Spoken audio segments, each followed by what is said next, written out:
అంటే విజన్ 2047 అనే document release చేయడం జరిగింది.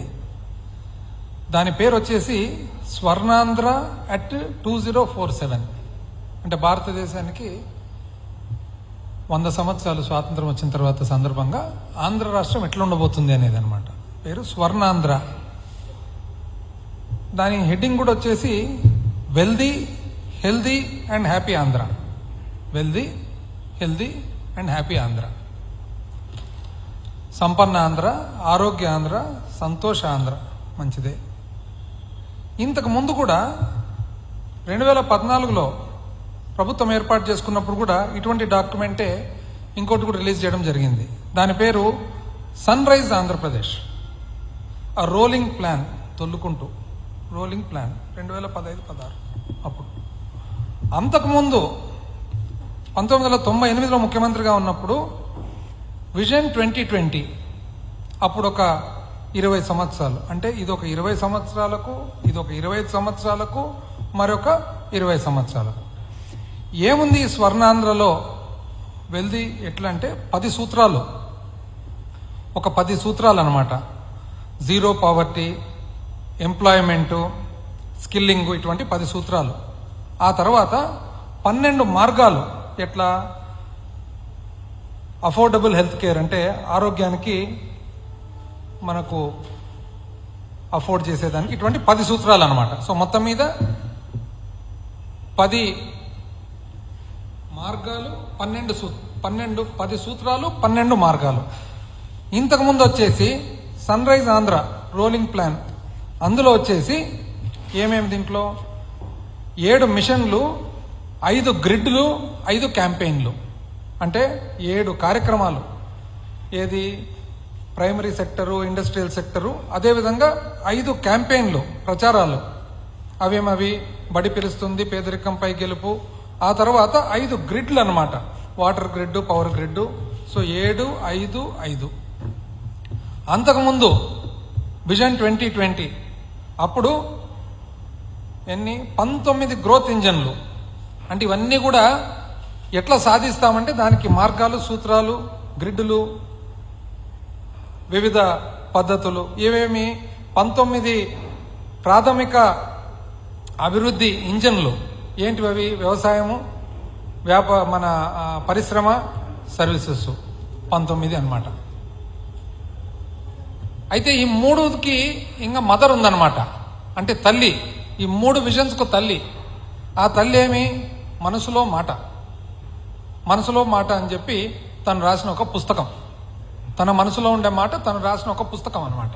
ఇది తల్లి. అంటే ఇక్కడ నుంచి విజన్ 2020, 2020 నుంచి మళ్ళా sunrise Andhra, sunrise Andhra నుంచి స్వర్ణాంధ్ర. నాకు అర్థం కానిది ఏమంటే, సింపుల్గా ఒక సామాన్య మానవుడు ఏం కోరుకుంటారు? 20 సంవత్సరాల తర్వాత, 25 సంవత్సరాల తర్వాత, 30 సంవత్సరాల తర్వాత ఇది కోరుకుంటారా? లేదా అయ్యా నిన్ను గెలిపించుకునేది 5 సంవత్సరాల కోసము, 5 సంవత్సరాలకు మీరు ఏం పరిపాలన ఇవ్వబోతున్నారని చెప్పి కోరుకుంటారా?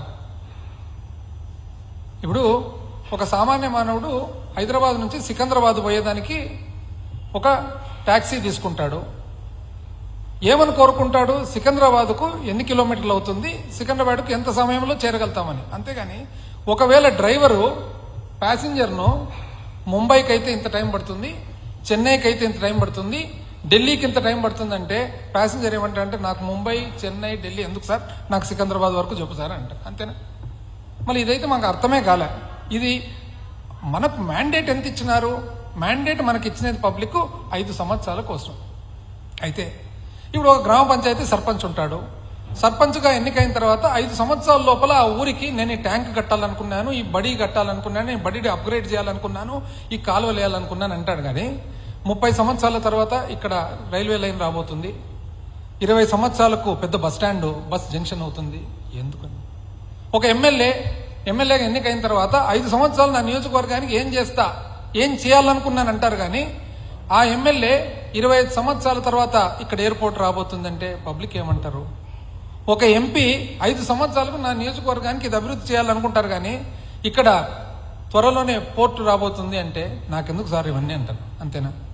మళ్ళీ ఎందుకో కానీ ప్రతిసారి, ఎందుకు ఒకసారి కాదు, ఇది 2020, సన్ రైజ్, స్వర్ణాంధ్ర. అసలు నాకు అర్థమైనంత వరకు, సామాన్య మానవునికి అర్థమైనంత వరకు కూడా మన మేనిఫెస్టోనే మన విజన్. ఎన్నికలప్పుడు ఏదైతే మన మేనిఫెస్టో ఇస్తామో అది మనకు యాక్చువల్గా విజన్.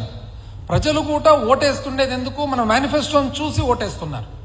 మన మీద ఉండే క్రెడిబిలిటీని చూసి, విశ్వసనీయతను చూసి ఓటేస్తున్నారు.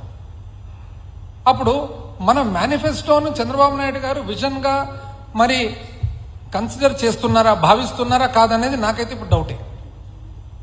మేనిఫెస్టోను అసలు విజన్గా భావిస్తున్నారా, లేదా మేనిఫెస్టోను కంప్లీట్గా పక్కన పెట్టేసి ఈ డాక్యుమెంట్లే 30 సంవత్సరాల తర్వాత, 25 సంవత్సరాల తర్వాత, 20 సంవత్సరాల తర్వాత అది పరిపాలనకు మార్గంగా చూసుకుంటున్నారా అనేది ప్రశ్నార్థకంగా తయారైందనమాట.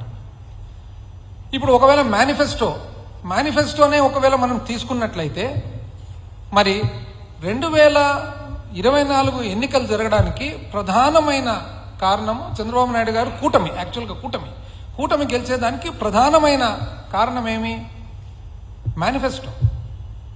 Manifesto super 6. దాని పేరు కూడా ఏమి? బాబు షూరిటీ భవిష్యత్తు గ్యారంటీ. ఇది బాబు షూరిటీ భవిష్యత్తు గ్యారంటీ. ఈ కాగితం పట్టుకొని కూటమి వాళ్ళందరూ కూడా ప్రతి ఒక్క ఇండ్లు, ఆంధ్రప్రదేశ్ రాష్ట్రంలో ఎన్ని ఇండ్లు ఉన్నాయో ప్రతి ఒక్క ఇంటింటికి తిరిగి ఇంట్లో ఎంతమంది ఉన్నారు, ఒకరికి 2, 3, నీకు 15, నీకు 15, నీకు 18, నీకు 20, నీకు 15 అని లెక్కలేసి సర్టిఫికెట్లు ఇచ్చి సంతకాలు పెట్టి మరీ ఇంటికి ఇచ్చినారు. సామాన్య మానవుడు ఏమనుకోవాలా? అవును, ఊరికే ఇంట్లో కూర్చుంటే కూడా నాకు ఇవన్నీ వస్తుంటాయి కదా అనే ఒక ఆశ పడి, ఎందుకంటే సామాన్య మానవుడు ఆశ మీదనే జీవిస్తూ ఉండొచ్చు. పేదరికం దానికి ఒక కారణం ఉండొచ్చు. మధ్యతరగతి వాళ్ళు కూడా ఒకవేళ ఇంకా ఇంతకంటే బాగుండాలని అనుకుండొచ్చు. పోనీ ఈ మేనిఫెస్టో ఇప్పుడు ఏం జరిగింది? ఇప్పుడు 6 నెలలు అయిపోయింది కదా. సామాన్య మానవుడు అయితే ఇదే మీ విజన్ అని భావిస్తున్నారు కదా. ఇది మీ విజన్ అనే కదా ఓటేసిండేది, మిమ్మల్ని గెలిపించిండేది. యువతకు 20 లక్షల ఉపాధి అవకాశాలు లేదా నెలకు 3,000 రూపాయలు నిరుద్యోగ భృతి వచ్చిందండి. 6 నెలలుగా ఆంధ్ర రాష్ట్రంలో ఎవరికన్నా ఒక్కరికన్నా 20 లక్షల ఉద్యోగాలు లేదా 3,000 రూపాయలు నెలకు.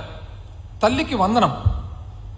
స్కూల్కు వెళ్లే ప్రతి విద్యార్థినికి 15,000 రూపాయలు. అది సేమ్ నీకు 15, నీకు 15, నీకు 15 స్కీమ్. ఇది మామూలుగా తల్లికి వందనం అంటే అర్థమయ్యేది కొద్దిగా కష్టంగా ఉంది. ఇప్పుడు నీకు 15, నీకు 15 అంటే అందరికి అర్థమైపోతుంది అనమాట. అన్నదాత సుఖీభవ, ప్రతి రైతుకు 20,000 రూపాయలు వచ్చిందండి ఎవరికన్నా. దీపం, ప్రతి ఇంటికి 3 గ్యాస్ సిలిండర్లు. ఈ మధ్యలో పావు దీపం అంటే 1 సిలిండర్ ఇచ్చినారు ఈ సంవత్సరానికి. దాన్ని అర్ధ దీపం అనాలన్నా, పావు దీపం అనాలన్నా, ఏం దీపం అనాలన్నా మన దాన్ని. ఆడబిడ్డ నిధి, ప్రతి మహిళకి 1,500 రూపాయలు నెలకు, అంటే 18,000. అందుకనే నీకు 15, నీకు 15 వీడియోలో నీకు 15, నీకు 15 చూసిన తర్వాత ఒక పెద్ద అమ్మాయి వస్తే, నువ్వు కదమ్మా, నువ్వు బడికి పోవడం లేదా, నీకు 18. ఎందుకు 18 అంటే 1,500 × 12 కాబట్టి. ఉచిత బస్సు, మహిళలకు బస్సు ప్రయాణం అంటే ఎక్కడి నుంచి ఎక్కడికైనా కానీ, శ్రీకాళహస్తి నుంచి ఇచ్చాపురం పోవచ్చు, ఇచ్చాపురం నుంచి గుంటూరుకు రావచ్చు, గుంటూరు నుంచి నెల్లూరుకు పోవచ్చు, ఫ్రీ బస్సు ప్రయాణం వచ్చిందండి ఎవరికన్నా. పోనీ దీనికి కేటాయింపులు ఏమన్నా చేసినారా? ఎందుకంటే ఇవన్నీ కూడా చేయాలనంటే సుమారైన డబ్బులు అవసరం ఉంటాయి. తల్లికి వందనంకు ఈ బడ్జెట్లో 83 లక్షల మంది, వాస్తవానికి 83 లక్షల మంది చదివే పిల్లలు ఉన్నారు. వాళ్ళకందరికి కూడా ఇవ్వాల్సి వస్తుంది. ఎంత? 15,000 చొప్పున. అంటే ఎంత అవసరం ఉంటుంది? 12,450 కోట్లు అవసరం ఉంటుంది. 12,450. ఎంతండి కేటాయింపులు చేసినది? 5,386. అంటే 12,450 గాను 5,386. అంటే అర్థము తల్లికి వందనం లేనట్లే కదా ఈ సంవత్సరం.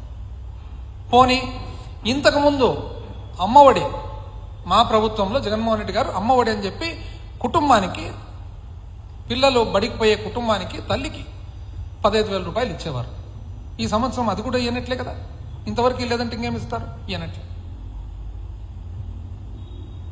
దీపం, 1,49,00,000 మంది ఉండగా అవసరం ఉండేది 3,955 కోట్లు. అంటే ఇంచుమించు 4,000 కోట్లు అవసరం ఉంటే ఈ సంవత్సరం కేటాయించినది ఎంత బడ్జెట్లో?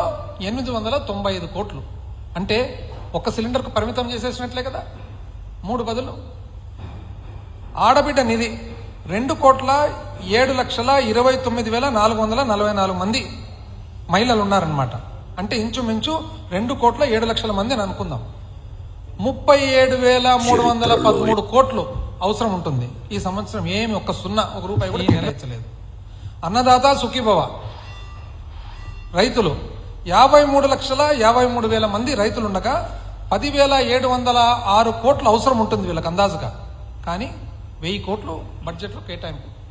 అంటే 10,700 కోట్లు అవసరం ఉంటే కేవలం 1,000 కోట్లు మాత్రం కేటాయించినారు. అంటే అర్థమేమి? ఈ స్కీమ్ కూడా ఈ సంవత్సరం లేనట్లేదు. ఫ్రీ బస్సు అందాజుగా 2,500 కోట్లు అవసరం ఉంటుంది సంవత్సరానికి అందాజుగా. ఈ సంవత్సరం కేటాయింపే లేదు. యువగలం అంటే ప్రతి నిరుద్యోగికి 3,000 రూపాయలు నెలకు కదా, అందాజుగా 7,200 కోట్లు అవసరం ఉంటుంది అందాజుగా. ఎంత? 20 లక్షల మంది. వాళ్ళు చెప్పినారు కదా 20 లక్షల ఉద్యోగాలు ఆర్ ఇది అని.